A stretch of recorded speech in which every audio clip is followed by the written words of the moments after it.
So let's welcome now Matthew Powell, a lecturer in air power studies, University of Portsmouth. Welcome to the program. Thank you very much for having me. Good evening, sir. So let me start by reminding our viewers what is the issue, right, that we're about to discuss. Essentially, President Volodymyr Zelensky and Dmytro Kuleba, Foreign Minister, asked Ukraine's allies to engage in shooting down missiles over Ukraine's territory. Now, there's a number of issues that arise from this, and sir, if you could perhaps list them, sort of. Certainly. Well, I think the biggest factor is that might prevent NATO nations from becoming more heavily involved in targeting Russian missiles over Ukrainian territory is the danger that it could pose if NATO air crews were to be attacked themselves, or if they were to suffer damage from these attacks.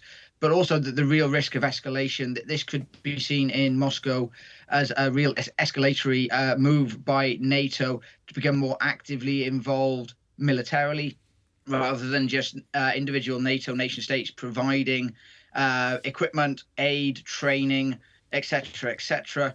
And so this kind of move could be a misstep from NATO, but it's something that's been promoted by several NATO members and the governments of several NATO members. Right, but if it's over Ukraine's territory, isn't it safe? Because, of course, Ukraine will give concession, right, for them to do that. And can we compare it with what happened with Iranian drones and the British and American reactions to that? I think there is a similarity to be drawn in as much as they were engaged from distance, so that the danger to the crews was minimal, if existed at all. But I think that the real difference here is the context in which the two operations might be conducted. We saw what happened with the engagement of Iranian air-powered missiles, drones, etc., over Israel. This was, I think, an attempt to prevent Iran from escalating any further after the events in Syria, where the Israelis had targeted the consulate and killed a senior member of the Iranian military who was based there. Iran, I think, saw this as a way of striking back at Israel, but with very little risk that any of their missiles or any of their ordnance would actually get through and cause significant damage to Israel in order to prevent escalation, but to demonstrate to its population that it was still fighting back against Israel and taking revenge for what had happened. I'm not sure we can guarantee that the same attitude would be taken in the Kremlin, and that were NATO members, either individually or NATO more widely, become involved in this more actively militarily, that it would be seen in the same way. I'm not sure that is the case. I think Moscow would see this as a deliberate and provocative act that would lead to them escalating not only the conflict in Ukraine, but also possibly starting to consider greater economic sanctions actions against NATO members, perhaps through means of cyber, attacking various parts of infrastructure of NATO members, perhaps through greater cyber operations in order to hamper the political activities of those nations, whilst probably not escalating to a military level. But it's these kind of mistakes and missteps that generally see escalations. They aren't deliberate acts that will cause these escalations, but not understanding how your opponent will respond to the actions that you take. I think also I'm going to push on this one, Matthew, on the back of what Sally has just now said in terms of Israel and that whole efforts to try and stop those missiles from Iran. But let's go also in that region to what's been happening in the Red Sea in terms of what the U.S. and other allies are doing, very much shooting, not just shooting down missiles that are coming towards shipping, but then also taking concerted action and actually attacking certain sites in Yemen. So we have these different doctrines now, and it's obviously something that's happening right now in parallel to this. So why still the reluctance? Does that have any bearing on potentially changing doctrine if we're looking at Ukraine and Russia? I think so, and I think from a sort of the perspective of the Red Sea and Yemen, this is international actors, nation states acting on the world stage in a way to try and protect the globe. They would see it as responsibility to protect and to maintain global shipping lanes that are being targeted, and to prevent the collapse of the world economy through having either to delay shipping by going through different routes, or the destruction of shipping that's coming from other parts of the world that are required either for manufacture in Europe and in the West, or for the purchase of consumer goods. So there is a degree, I think, of differentiation here in terms of how nations feel they're able to respond. They feel that there is less risk involved in engaging in Yemen, engaging in attacks on Houthi rebels and on their weapon systems as they're being fired, because of that degree of protection that they feel they need to make, and to show leadership in the world, and perhaps to show that Iran isn't in a position where it can start to dominate the Middle East. And that's where we start to get into the wider Middle Eastern politics of it all, of trying to support the allies that the West have in that region, such as Saudi Arabia, and trying to prevent a conflict emerging between the two nations. They've engaged each other through proxy in Yemen. They've used Yemen as a way of attacking each other through a proxy war rather than a direct confrontation, which I don't think either side would want. But what we're seeing here, I think, really is the idea that we have different ideas and different policies in different areas. And it can appear hypocritical. It can appear that we're doing more action in one area where perhaps we feel the risk is diminished. We're not willing to do the same in other areas where perhaps we think the risk is greater. And if we were to, if the NATO and NATO nation states were to actually conduct these sorts of operations, the next logical step that Ukraine would ask would be for NATO then to start attacking targets within Russian territory. And that's where you might hit a tipping point.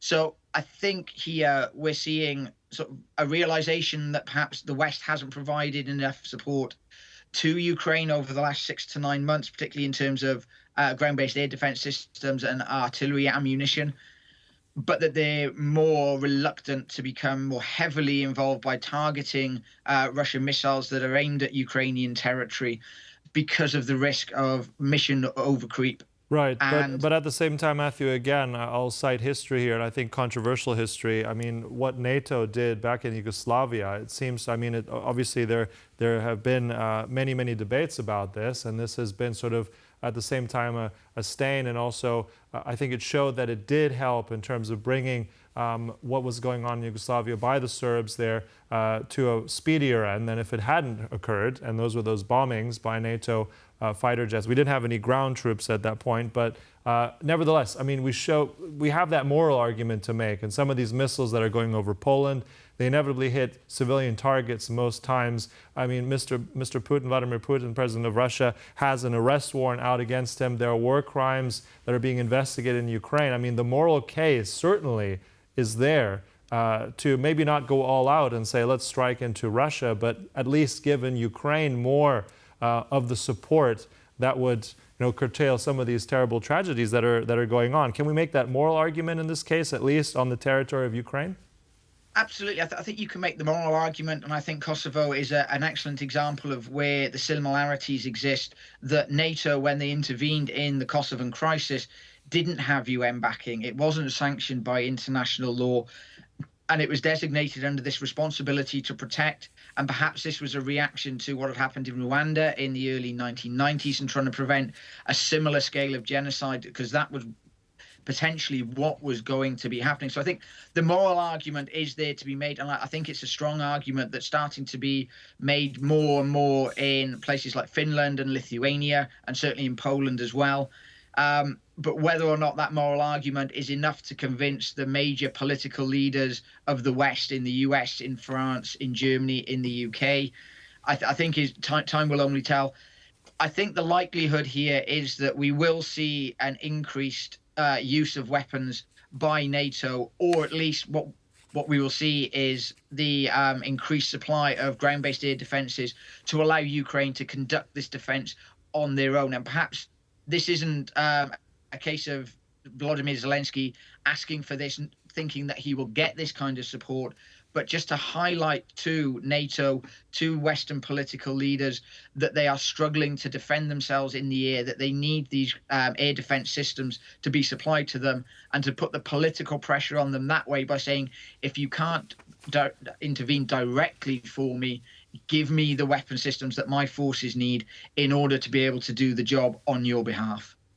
Right, perhaps that is what they're trying to achieve, right? To sort of put some pressure to get these air defenses. And say you're an air power studies expert, right? So let me ask you about another country we've been discussing tonight, China, and its provision of lethal weapons to Russia.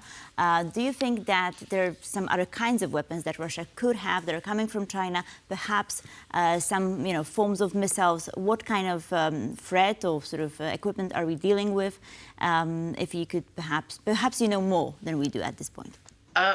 My knowledge of Chinese weapon systems is a little bit limited. So if I was to have to take a sort of educated guess at what they were going to be supplying, it would be more along the line of, I think, cruise missiles. I know that you look at the statistics and that Russia is starting to run out of these and it's struggling to produce them domestically. So it's looking overseas at partners who could provide this sort of weaponry.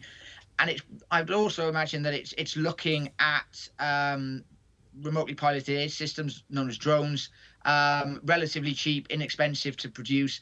You're not too concerned if you lose these due to their cost. So I think that's where we're looking. What they have been doing since the conflict started really is going to Iran and looking at things like the Shahed 136, what's commonly known as a suicide drone, or that's a bit of a misnomer as a terminology, but something that can fly around air defense systems that's not much more difficult to target than a cruise missile or something similar in nature. So I think what Russia is doing, I think this is an acknowledgement from the Russian government that their domestic production is suffering because of the sanctions that they've been placed under. They're struggling to import the raw materials that are required. They don't have the foreign exchange currencies required to purchase the raw materials for their own domestic industry. And as much as it's been revamped and it's been put onto a war footing, it's still largely inefficient in terms of production methods. So they're not getting the ordnance that they would wish to see for the front lines. So just let me ask you a very quick last question about air defenses. So we saw that the Israeli air defense system, the Iron Dome, is extremely effective. And Ukraine has asked for that technology to be shared with them a while back, right? And Israel refused. Why was that? And is there still a chance that perhaps they could get some form of, system, some form of reinforcement like that? There could be a number of reasons why Israel would refuse to share this technology with the Ukrainians. And possibly I think that the biggest would be that this is technology that's been developed by the Israelis and that they're reluctant to see it being used elsewhere, because then it has the chance of being found out about by other nation states who can then pass that information on and exploit weaknesses within it. So I think really it's a case of trying to keep the technological knowledge and know-how within Israel to prevent any kind of weakness being exploited or being discovered about those systems. Matthew Powell, thank you, sir, for being with us this evening. Really appreciate that. Very Really interesting insights, yeah.